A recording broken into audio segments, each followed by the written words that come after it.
Hello students, hello बच्चों। मेरी ओर से सर्वप्रथम आप सभी को सुप्रभात, गुड मॉर्निंग। आशा करता हूँ आप लोग अच्छे होंगे, स्वस्थ होंगे। तो चलिए बिना समय व्यतीत करते हुए क्लास 6 के लिए कक्षा छठी के लिए पाठ संख्या 2 चैप्टर नंबर 2 वर्ण विचार का जो तीसरा भाग है पार्ट नंबर 3, उसके ऊपर आज हम लोग चर्चा करेंगे। पिछले वीडियो में मैंने 2 भाग आप लोगों को बता चुका, ठीक है। तो तीसरे भाग हम लोग व्यंजन के बारे में जानेंगे, कॉन्सोनेंट्स के बारे में, व्यंजन की परिभाषा और व्यंजन के कितने भेद हैं इसके बारे में जानेंगे। तो जैसा कि मैंने पिछले वीडियो में बताया था कि व्यंजन यानी जिन वर्णों का पूर्ण उच्चारण के लिए स्वरों की सहायता ली जाती है वे व्यंजन कहलाते हैं। यानी जब हम लोग व्यंजन का उच्चारण करते हैं, प्रोनाउंसिएशन करते हैं, तब क्या है, इसको स्वर की सहायता लेनी पड़ती है, हेल्प लेना पड़ता है ना।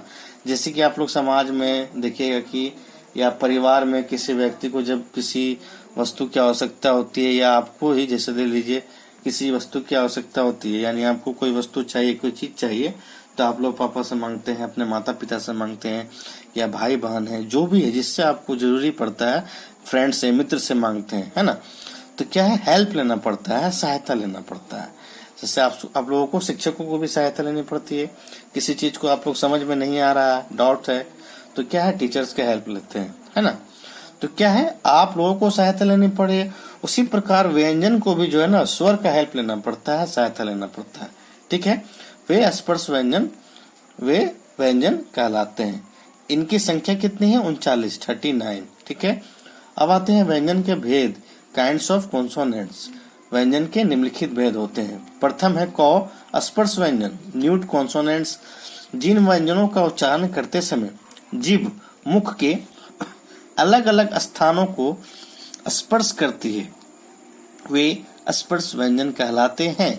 यानी जिन व्यंजनों का जब हम लोग उच्चारण करते हैं तो जीभ मुख के, यानी जो जीभ है ना, टंग है जो, वो मुख के अलग अलग पार्ट्स का, यानी अलग अलग भागों को स्पर्श करते हुए, छूते हुए, टच करते हुए बाहर निकलती है, वे कहलाते हैं स्पर्श व्यंजन। स्पर्श का अर्थ होता है छूना, ठीक है। इनकी संख्या है 25।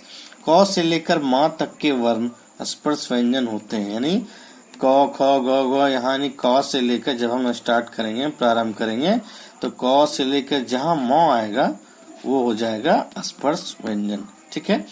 अब दूसरा है ख अंतस्थ व्यंजन, सेमी कॉन्सोनेंट्स।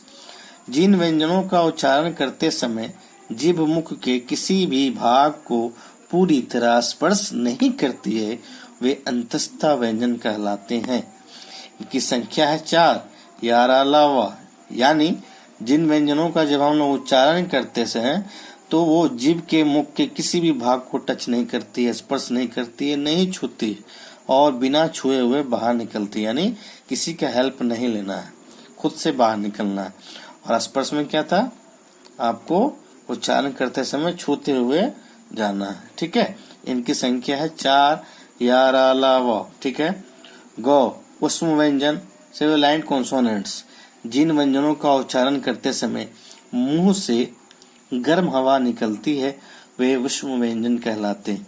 उष्म, उष्म का अर्थ होता है गर्म, गर्मी, यानी गर्मी, यानी जब हम लोग मुंह से किसी शब्द का उच्चारण करते हैं, कोई वर्ड बोलते हैं, तो क्या है, गर्म हवा जब भाप जैसा निकलता है तो उष्म व्यंजन कहलाते हैं। जैसे त्लावे सा, दंती सा, श, ह, ये सारे जो वर्ण जब हम लोग मुंह से निकालते हैं, उच्चारण करते हैं, तब ये उष्म कहलाते हैं।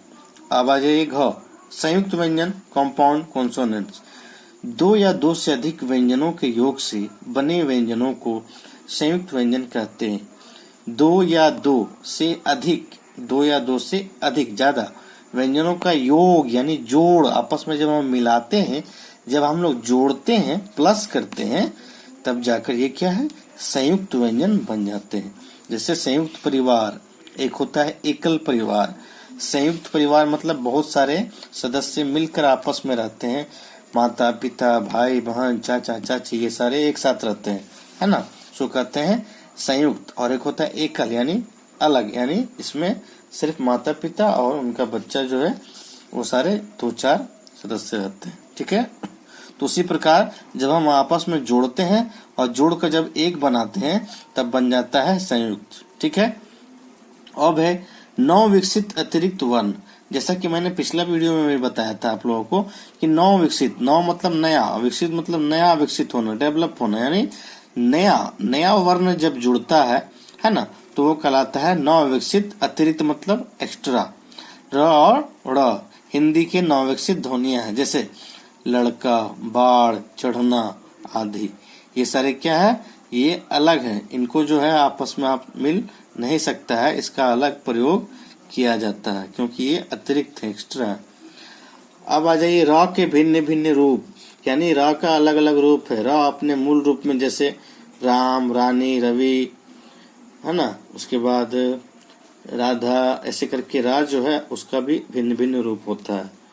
जब र स्वर रहित होता है तब वह रेफ कहलाता है। रेफ यानी ऐसे ऊपर में माथे पर जो होता है, जैसे वर्ण, जैसे आप लोगों को दिखाते हैं, यहाँ देखिए वर्ण, देखिए ऊपर में रेफ लगा हुआ है, इसको रेफ बोलते हैं। ठीक है।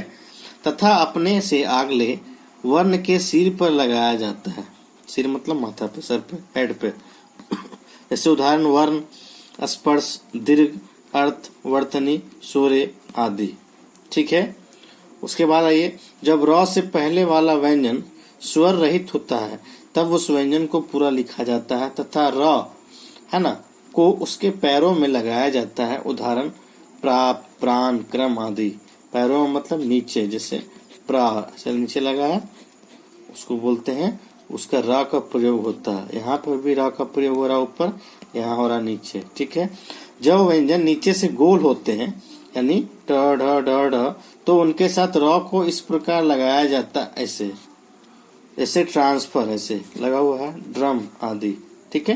तो इसका प्रयोग भी क्या होगा आपको, जब गोल होगा यानी ट ठ ड ढ, तब ऐसे लगाया जाएगा। ठीक है, समझ में आ गई। तो फिलहाल आप लोगों के लिए इस वीडियो में इतना ही।